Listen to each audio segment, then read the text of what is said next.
Israel, it's Chaazawan, and the name of this video is, Should we accept the Apocrypha? I'm doing this video because many people have asked me this question, and the answer is, yes, we should. Now, many people reject the Apocrypha because they claim that it teaches false doctrine. So I want to deal with the false doctrine argument in this video. This is Proverbs chapter 30 and verse 5. It says, "Every word of the Most High is pure." So we see that the word of the Most High is pure. So let's compare the Apocrypha and the Bible to see if they both teach the same thing. And if they do, then the words of the Apocrypha are pure also. Now, when it comes to the argument that the Apocrypha teaches false doctrine, there's four main arguments that I want to address. The first argument is that the Apocrypha teaches that you can earn your way into heaven by giving money. That's a claim that people make. Let's look at it. This is Tobit chapter 4 and verse 10. It says, "Because that alms do deliver from death, and suffereth not to come into darkness." So here it says that giving alms delivers you from death. Now let's get another verse. This is Tobit chapter 12 and verse 9. It says, "For alms does deliver from death." So based on these two verses, many people condemn the Apocrypha because they say that it teaches that you can earn your way into heaven by giving alms. Now, we know that the Bible does not teach that. So how do we explain these verses? Let's deal with Tobit 4 and 10 first, but we're going to start up at verse 5 to get the context. It says, "My son, be mindful of the Lord our God all thy days, and let not thy will be set to sin or to transgress his commandments." Watch this. "Do uprightly all thy life long, and follow not the ways of unrighteousness." Now, if Tobit believed that you could earn your way into heaven by giving alms, why would he be teaching his son not to be unrighteous?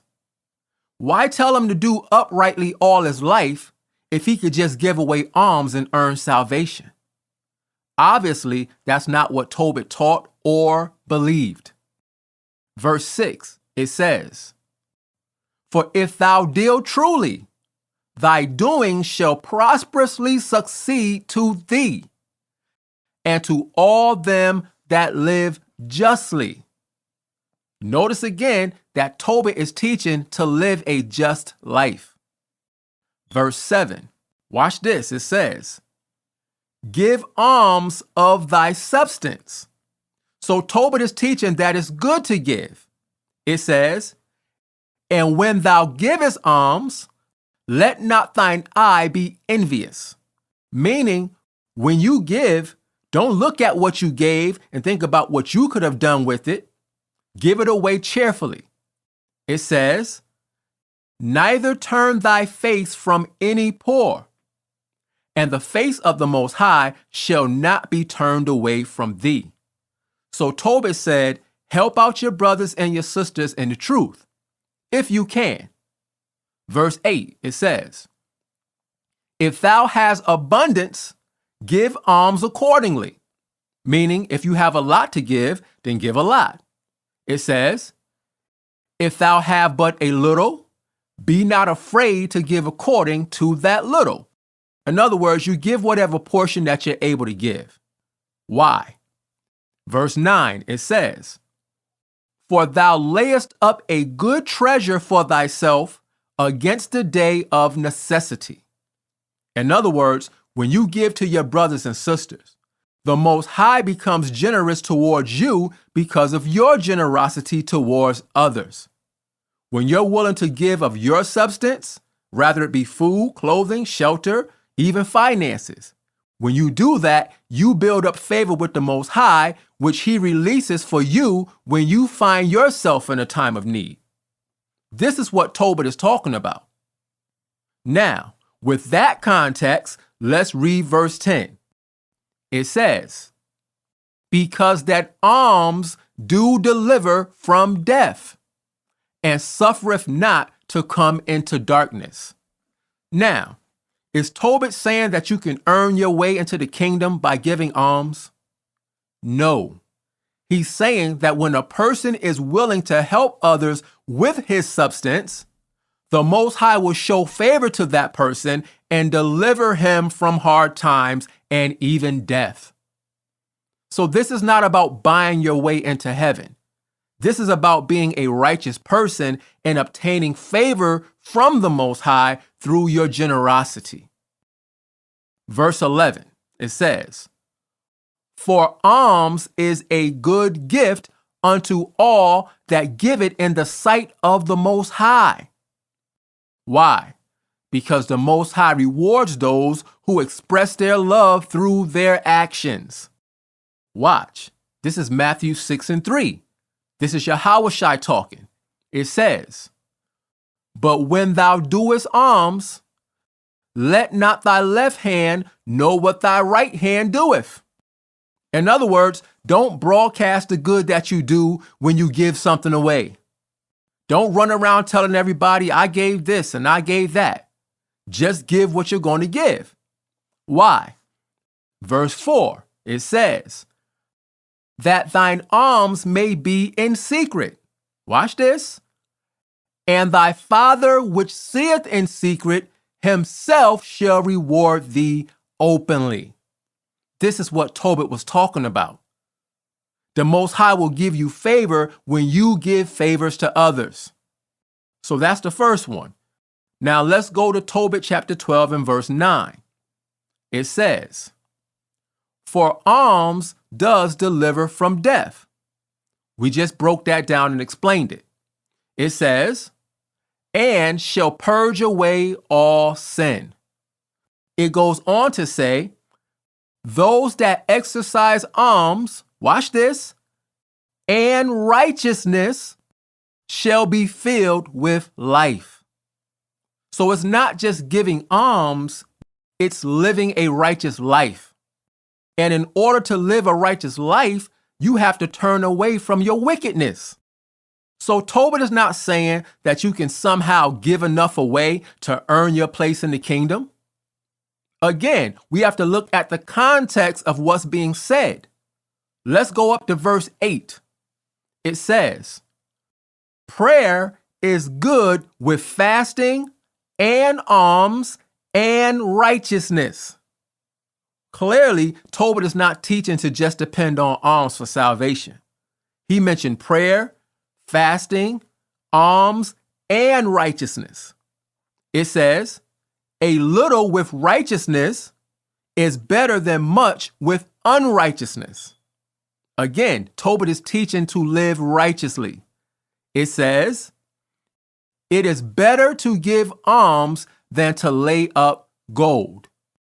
Now, Tobit is not teaching a new doctrine. We see the same thing written in the book of Matthew. This is Matthew chapter 6 and verse 19. This is Yahushua talking. It says, lay not up for yourselves treasures upon earth, where moth and rust does corrupt, and where thieves break through and steal. That's exactly what Tobit said. Tobit said it's better to give alms than to lay up gold. Verse 20. But lay up for yourselves treasures in heaven, where neither moth nor rust does corrupt, and where thieves do not break through nor steal. Now, what's one of the ways that you lay up treasures for yourself in heaven? By giving alms to your people. Why? Because again, when the Most High sees you being generous, he gives favor to you. So that is not a false doctrine. The Standard Bible teaches the same thing. Now, the next argument against the Apocrypha is that it teaches that money can be given as a sin offering to the Most High. Let's look at it. This is 2 Maccabees chapter 12 and verse 43. It says, "And when he had made a gathering throughout the company to the sum of 2,000 drachms of silver," here it is, "he sent it to Jerusalem to offer a sin offering, doing therein very well and honestly, in that he was mindful of the resurrection." So we see here that money was collected and that it was sent to Jerusalem to offer as a sin offering. Now, we know that during this time, you had to offer animal sacrifice as a sin offering. So people who are against the Apocrypha use this verse to say that it's teaching a false doctrine of giving money as a sin offering. The problem, like always, is that people are misunderstanding what this verse is actually saying. Let's read it again. 2 Maccabees chapter 12 and verse 43.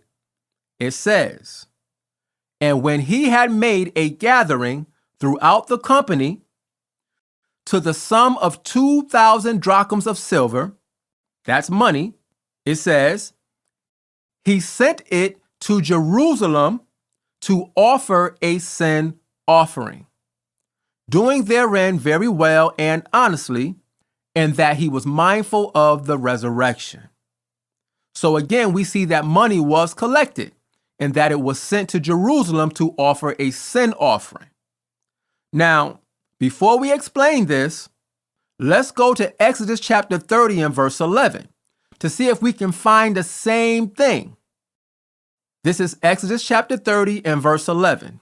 It says, "And Yahweh spake unto Moses, saying," verse 12, "When thou takest the sum of the children of Israel after their number," watch this, "then shall they give every man a ransom for his soul unto Yahweh, when thou numberest them, that there may be no plague among them when thou numberest them." So the Most High said that every man had to give a ransom for his soul. That's a sin offering. Now let's see what they gave. Verse 13. "This they shall give, every one that passeth among them that are numbered." Here it is. "Half a shekel after the shekel of the sanctuary." A shekel is 20 garas. It says, "And half shekel shall be the offering of Yahweh." Now this looks just like the same thing that we read in the Apocrypha. Let's keep reading. Verse 14. "Every one that passeth among them that are numbered from 20 years old and above shall give an offering unto Yahweh." Verse 15. "The rich shall not give more, and the poor shall not give less than half a shekel, when they give an offering unto Yahweh."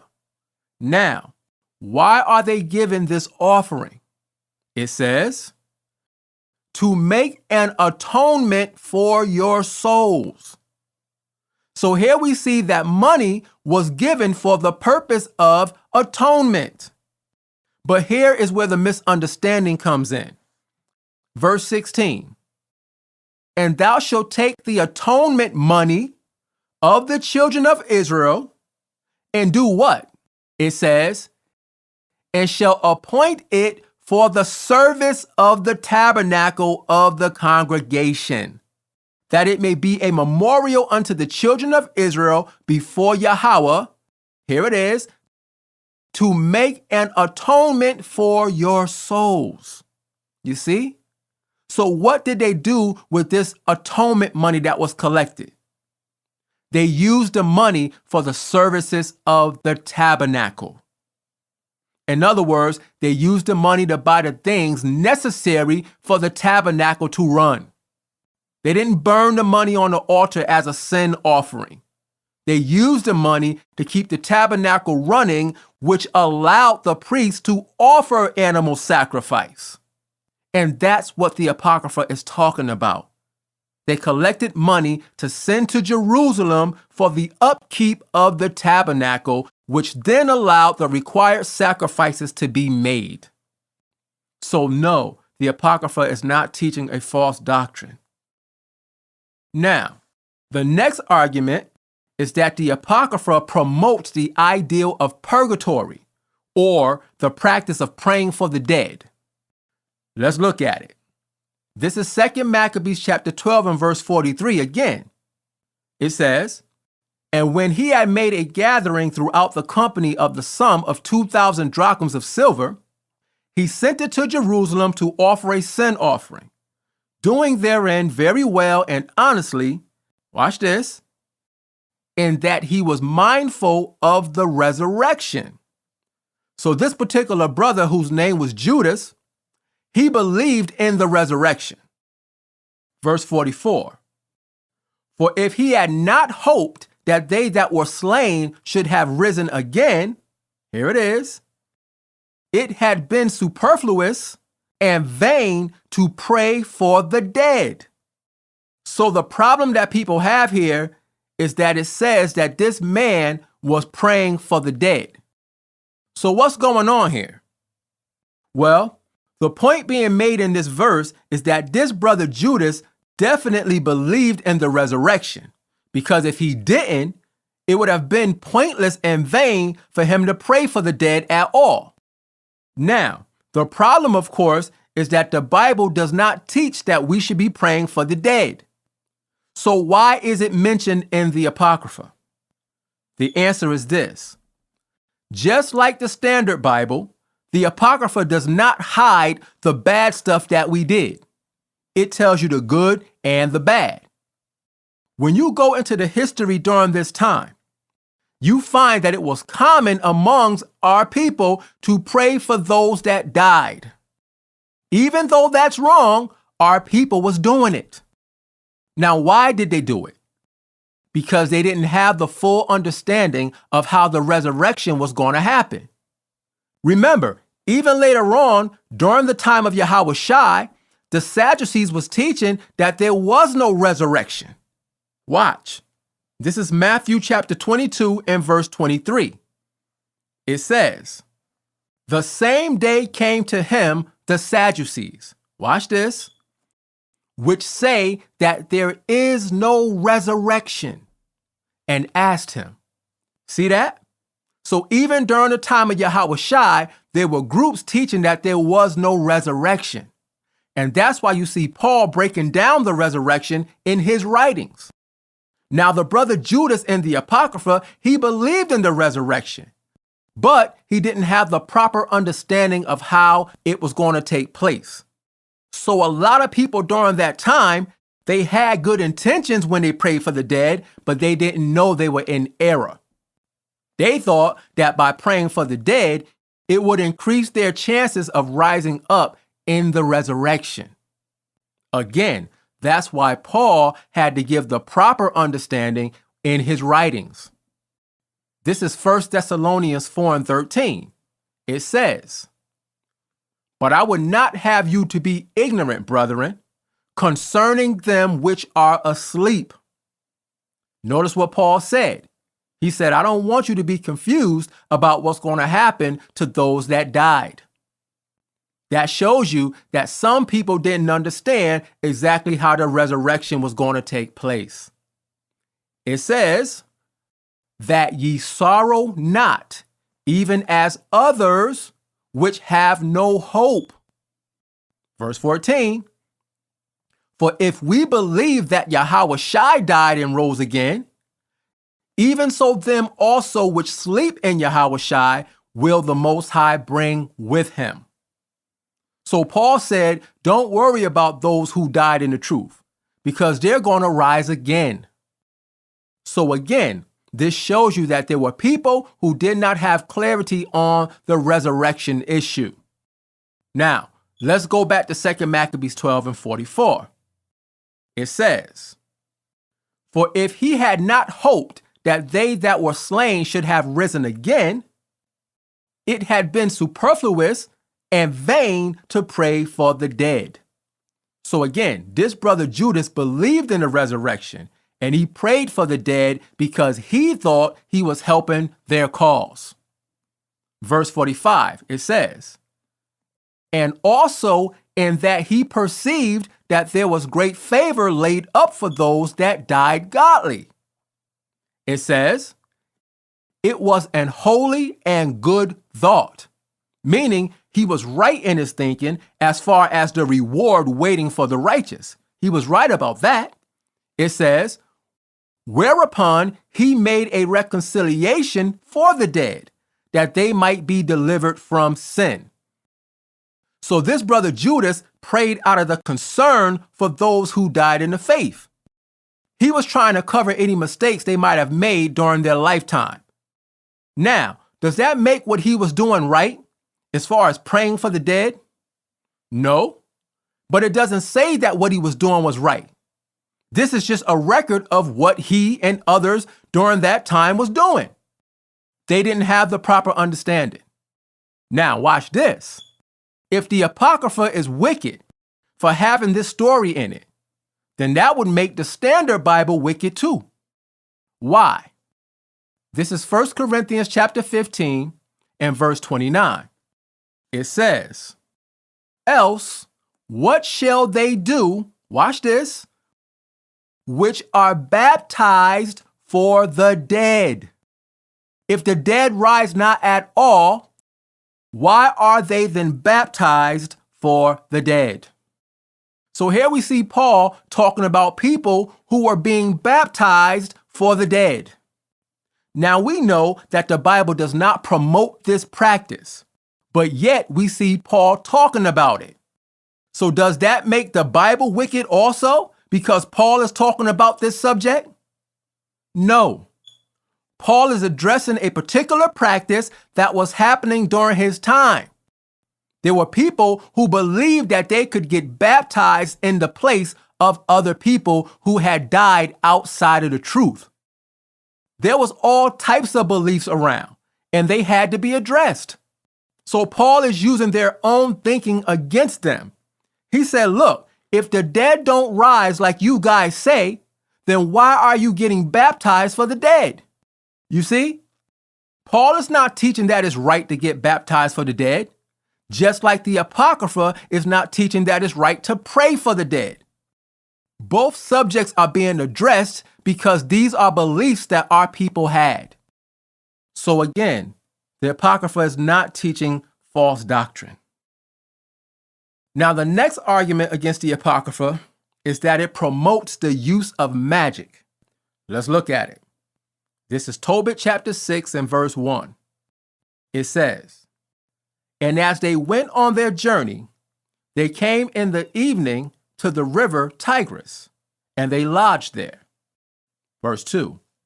And when the young man went down to wash himself, a fish leaped out of the river and would have devoured him. Verse 3. Then the angel said unto him, take the fish. And the young man laid hold of the fish and drew it to land. Verse 4. To whom the angel said, open the fish, watch this, and take the heart and the liver and the gall and put them up safely.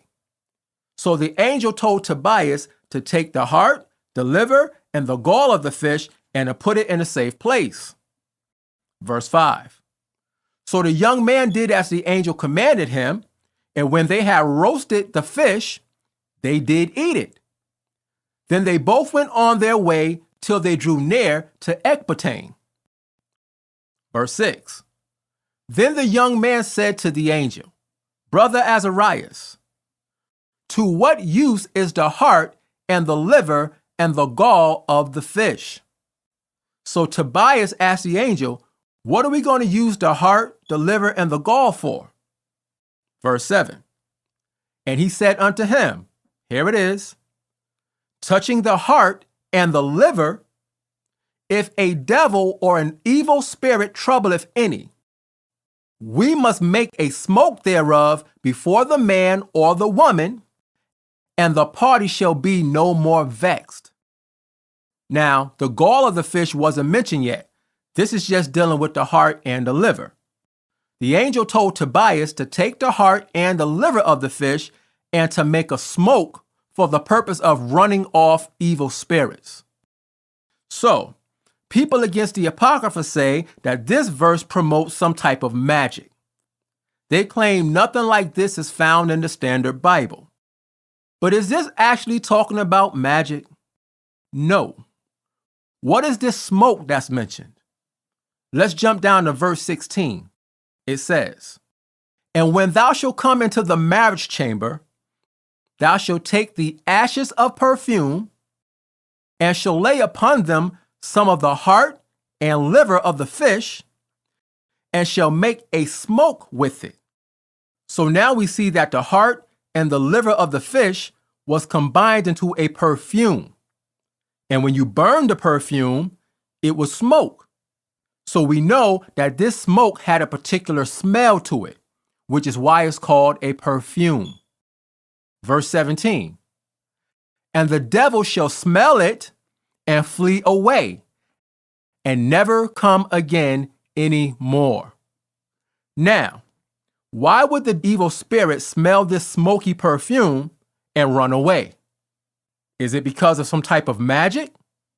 No. This is Exodus chapter 30 and verse 37. It says, "And as for the perfume which thou shalt make," so here we see perfume being made in the book of Exodus.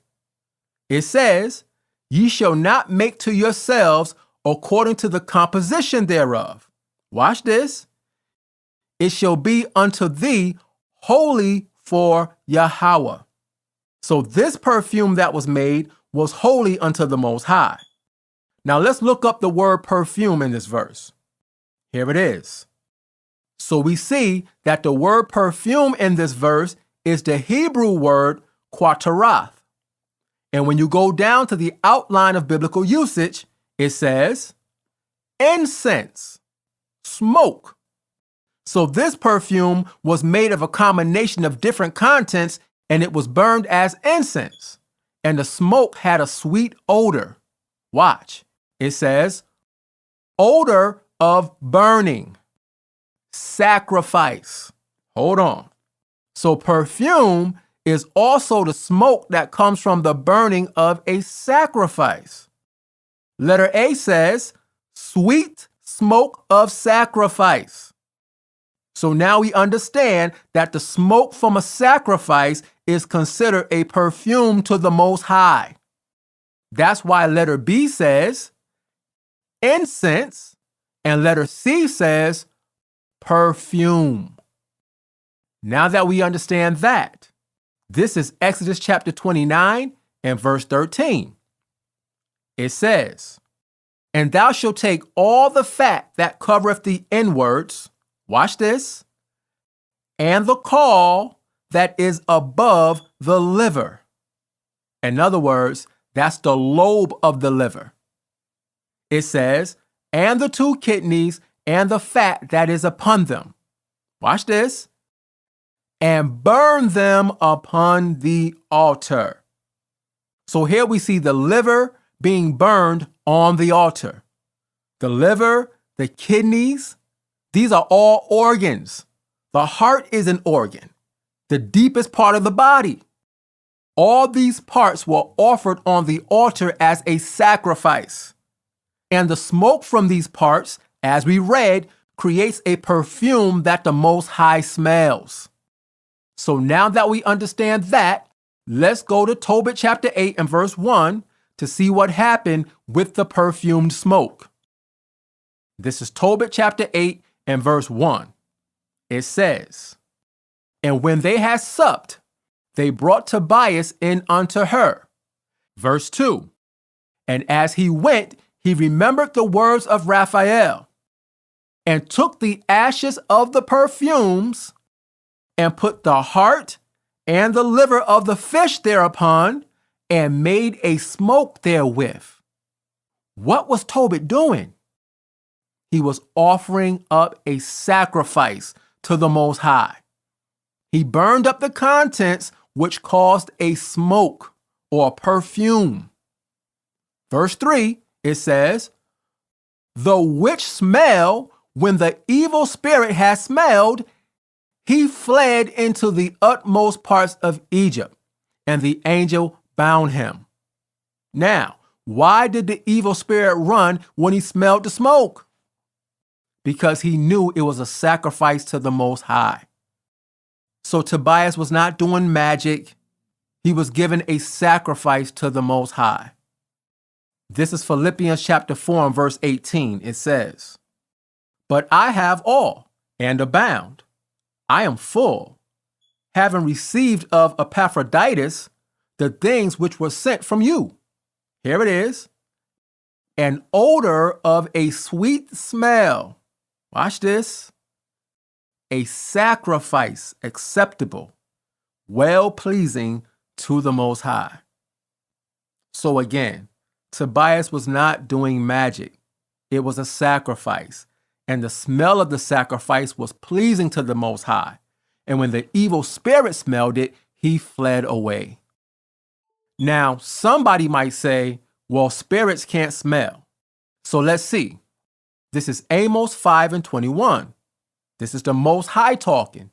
It says, I despise your feast days. Now, what did Israel have to do during the feast days? We had to burn sacrifices. It says, and I will not smell in your solemn assemblies. So the Most High said, I'm not going to smell your sacrifices. What does that mean? That means that he has the ability to smell. So if the Most High, being the chief spirit, can smell, so can the evil spirits that he created. Now, we dealt with the heart and the liver of the fish, but what about the gall that Tobias took out of the fish? Let's go back to Tobit 6 and pick it up at verse 8. It says, as for the gall, it is good to anoint a man that have whiteness in his eyes, and he shall be healed. What does it mean to have whiteness in your eyes? It means that this man was blind. So the angel told Tobias that the gall of the fish could be used to heal the eyes. Now, when you read the whole story, you find out that Tobias's father, Tobit, had went blind. So let's see what Tobias did with the gall of the fish. This is Tobit 11 and 7. It says, then said Raphael, I know, Tobias, that thy father will open his eyes. Verse 8, therefore anoint thou his eyes with the gall, and being pricked therewith he shall rub. Watch this. And the whiteness shall fall away, and he shall see thee. Now, some people have a problem with this story, but even today, many people use fish oil to improve their eyesight. So why is this story so hard to believe? In fact, this is not even close to some of the things we read in the Standard Bible. For example, this is John 9 and 1.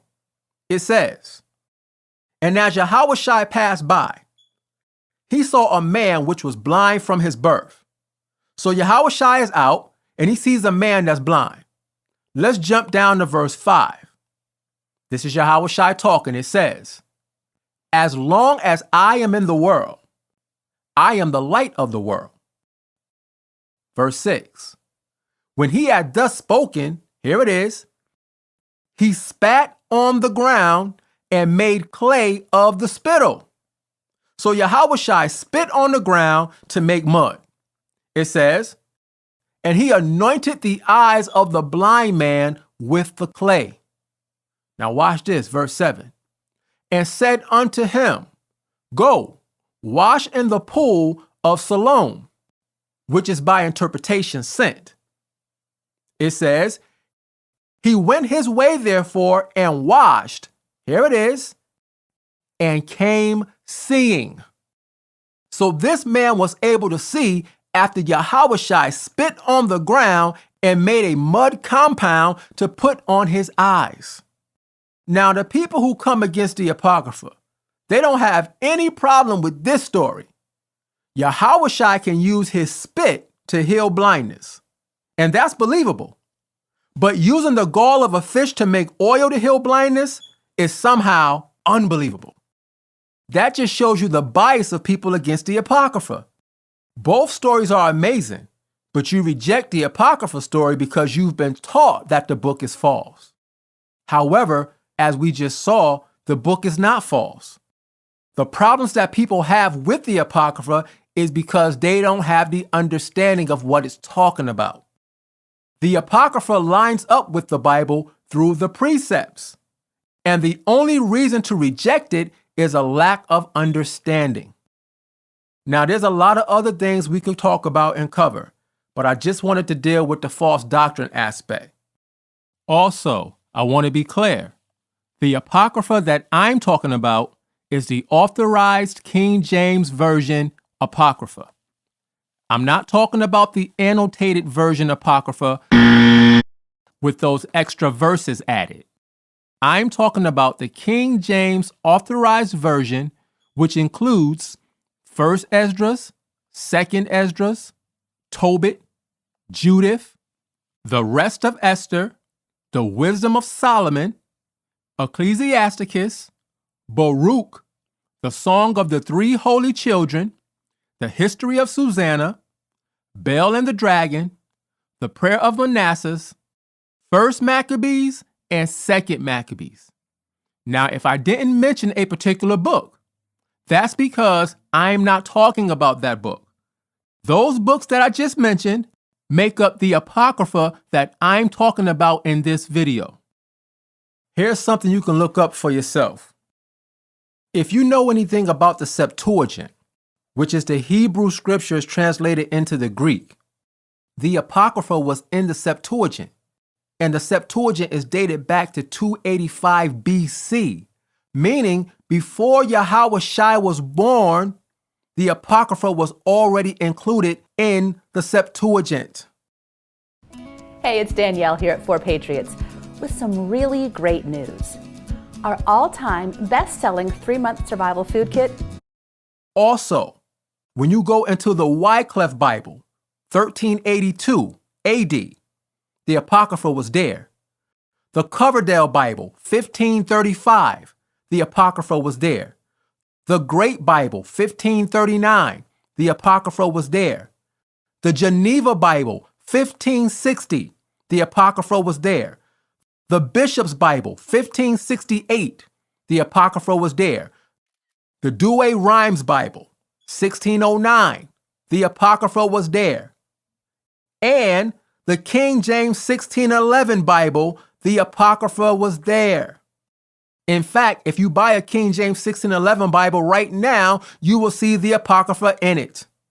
Not to mention the Zurich Bible, 1530, the French Olivetan Bible, 1535, the German Luther Bible, 1545, and many others. The Apocrypha has always been a part of the Bible until the 1800s when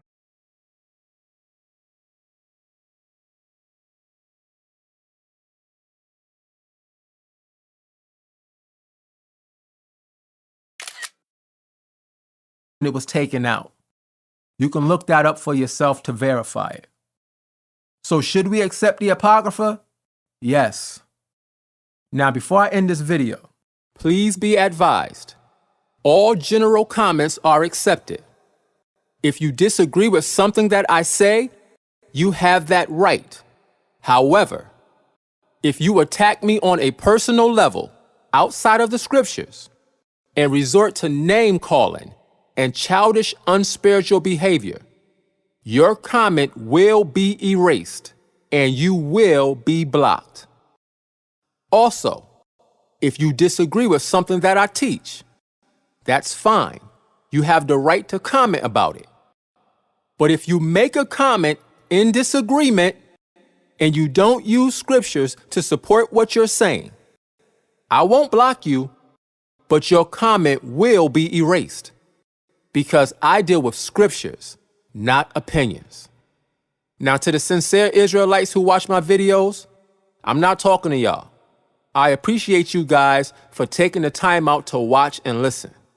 But I'm talking to these immature, non-spiritual trolls who always have something to say. But when you go to their page, 9 times out of 10, they don't have one single video teaching anything. But yet, they want to come on my page and teach in the comment section. I'm not allowing that anymore. So, with that being said, as always, I hope that somebody got some understanding from this video. And with that, I say, Shalom. Jordan, come over here, come over here. This is freaking crazy. You see this house right here? Yeah, I see it. Someone is making $50